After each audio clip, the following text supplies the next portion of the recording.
First time I've seen it with a door on it in a long time. Oh man, do I want to sell this car? Can't keep them all. Our chief engineer spends most of his time in his machine shop, testing his automats over and over again. Hey guys, welcome back to the shop. We're going to continue on with the Mustang today, just some reassembly. We got most of the stuff painted. I'm going to paint the door hinges and see if I can't get at least one of the doors hung. Anyways, just reassembly, trying to get this thing out of here. I may have a buyer for it. Now, I know I just bought it. I'm not super attached to it, and I like money. Let's get the bolting stuff back on this thing.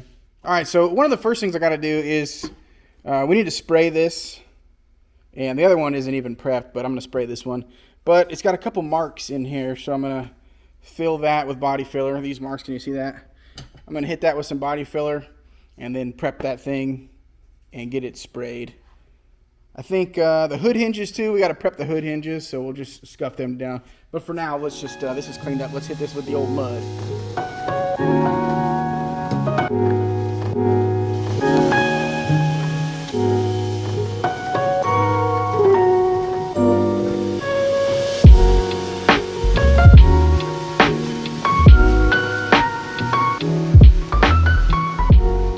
While we're waiting for that to set up, we'll go ahead and get these end caps here tightened on. These just have 3 bolts that come in from the back. Now, I wasn't super happy with these originally, so I repainted them. They look good now. What's weird about these things is they're pot metal, which is like kind of like aluminum, but kind of not. It's like Ford found a cheap way to cast parts back in the 60s and they went with it.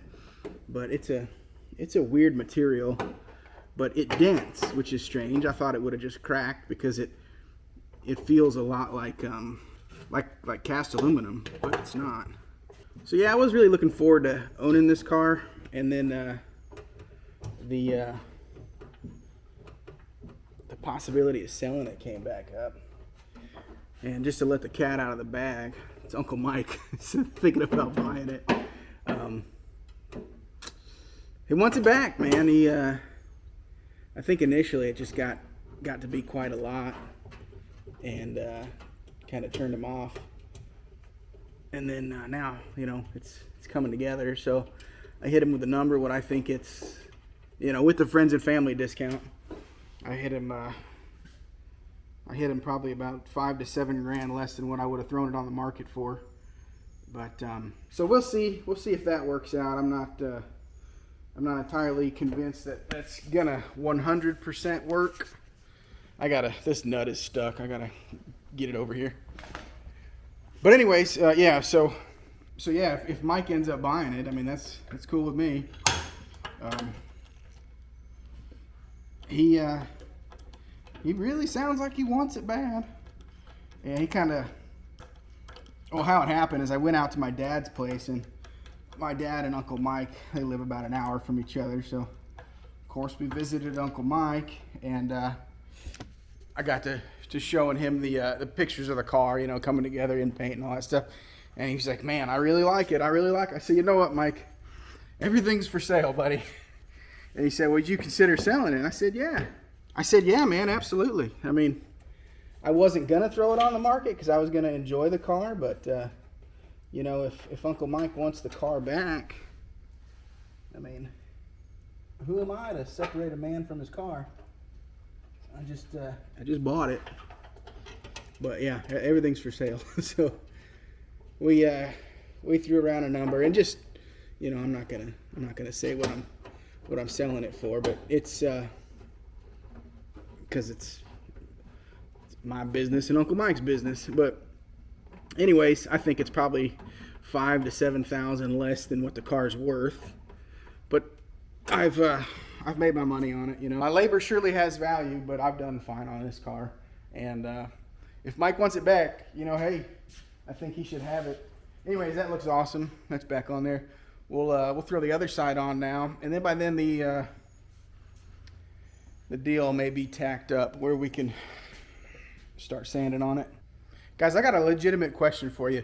In the automotive realm, who's your favorite automotive YouTuber? I think for me, it's probably Puddin'. I really enjoy watching him. And what I enjoy so much about him is his story. Like if you go back to like the very beginning of his videos, like he was working in some factory and hating that part of his life, and he just wanted to work on cars full time. He's got a super supportive spouse, so she's like, quit your job. Like once his channel got a little traction, and he did, and now the dude's just slaying it. And man, if I could work for myself like that, that would be awesome. But it takes work, and I know that dude's put in a bunch of work. Anyways, I think he's super entertaining. Drop it down in the comments who you guys like watching. There's a couple others that I really enjoy watching, but he's the only guy, like as soon as his stuff pops up, I stop everything and I watch it because I think he's hilarious, and I love watching. Me and the kids love watching his stuff too. Because he's full of like catchphrases and stuff. Like in one of his episodes, he slipped in the snow and he said "pimp down," and dude, my kids are like "pimp down" every time they fall. It's the greatest thing ever. But anyways, yeah. So that's my pick. Tell me in the comments who you guys enjoy watching the most. There's a lot of really good, entertaining guys out there. So, anyways, okay, we got those two end caps hung on the car. I'm gonna let's see where are we at with this. Is this stuff okay? That's why I just used a spot putty on it because it sets up so fast, and we're gonna hit that with 80 grit here in a couple minutes, but this is almost ready to go. So we're gonna spray that, and then the hood hinges. Let's get the hood hinges over here, and then I'm gonna go grab them, and then we'll hit them with some Scotch-Brite real quick. At this point in the game, I am so tired of my shop always being blown apart with sanding dust and everything. So I got a hose out here. We'll just come out to the old F100. We'll just sand this out here.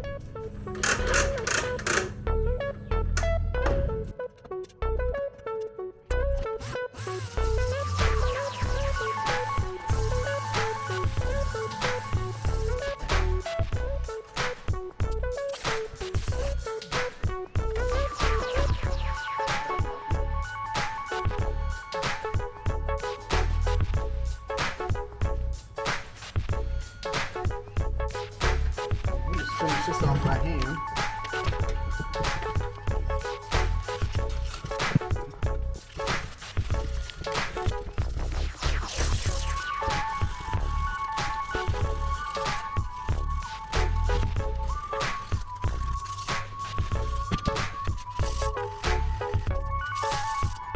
All right, I'm just gonna set up and spray just outside in the rocks here.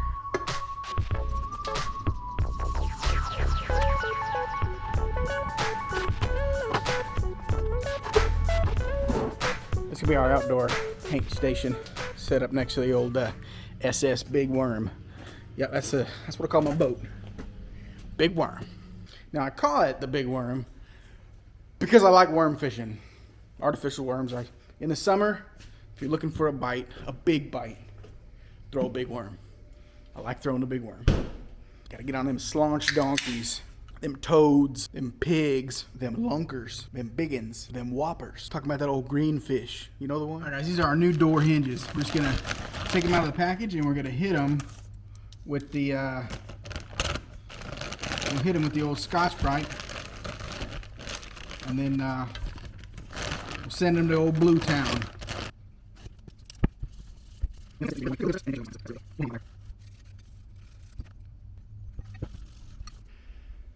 All right, we got this sprayed out. There's a run right there, and I don't know how I'm going to fix that, but there's a couple runs in there. I might just sand it down and reshoot it. I don't know. But it's really the only run, so I don't know. I might be able to get something in there and buff it some way if I can sand that out, but that sucks. But that's future Rob's problem. I also got the door hinges painted, so those are painted. Now we just got to get the weather strip on the doors, and I can start hanging doors.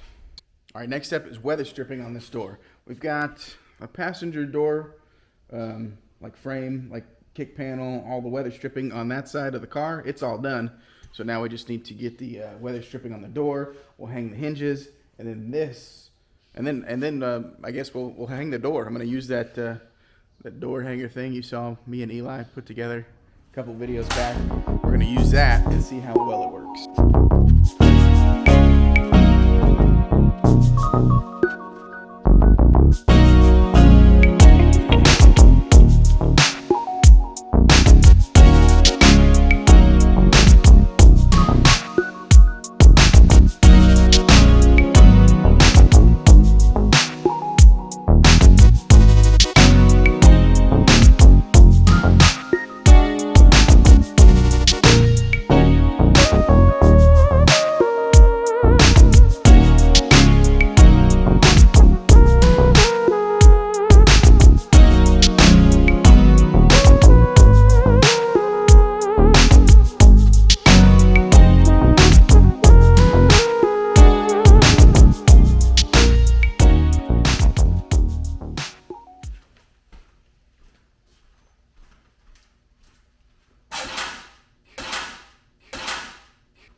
Oh, a little sketchy.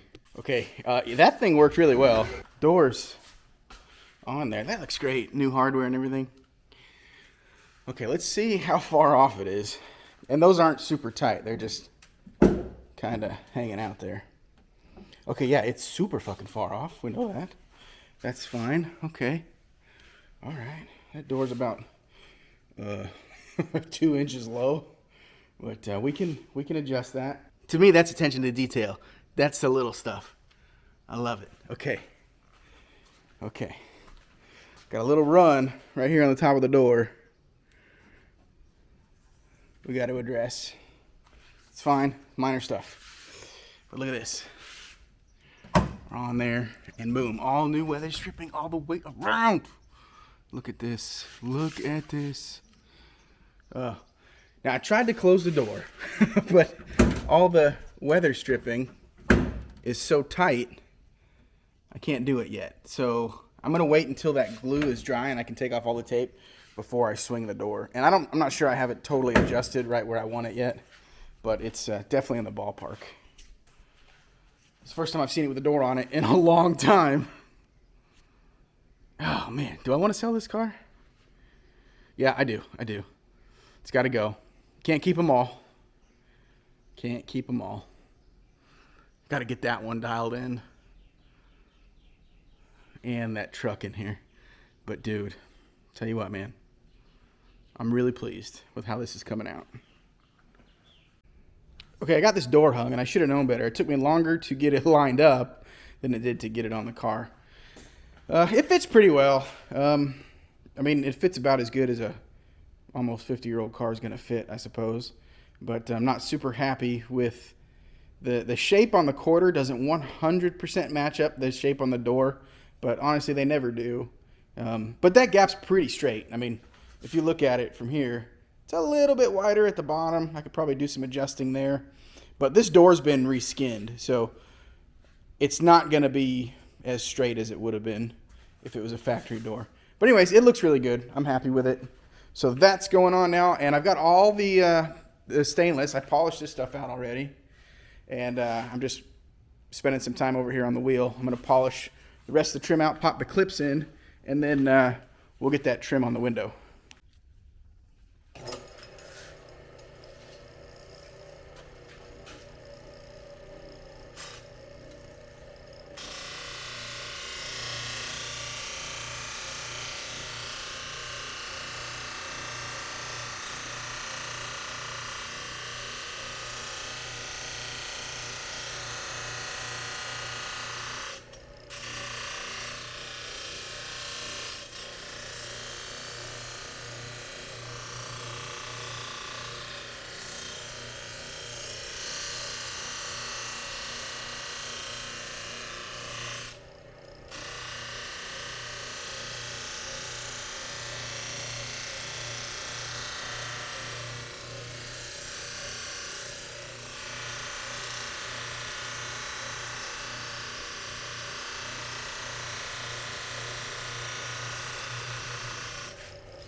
All right, I'm gonna get ready to put the fender on, and I kind of held it up last night and was kind of dry fitting everything. And what I found out is that I was like beating the crap out of the door with the bottom of that. So I'm gonna like tape everything up here and tape the edges on the fender as well. That way when I fit it up, I'm not smashing into everything.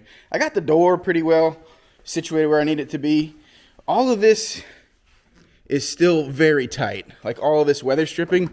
So when I close the door, like it wants to pop open, and I think it just kind of needs to sit in the sun for a while. But you got to really kind of give it the beans to close it. So I'm hoping that kind of breaks in a little bit, and a little gap up here. I'll have to adjust that. I wonder if, I know like in the older Mustangs, you could adjust like the tilt of where this window was. I wonder if it's the same way here. I bet you can. But when I roll the window down, the door closes fine. So, yeah. So all that rubber is definitely pretty tight. But anyways, that'll wear in. So let's throw this fender on.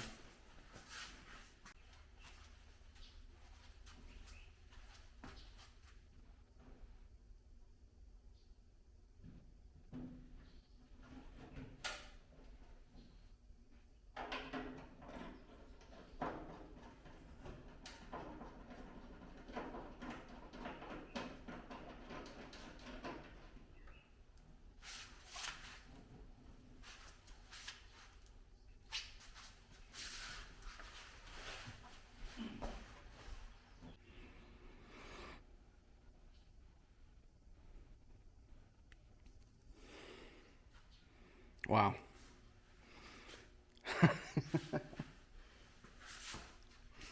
Wow.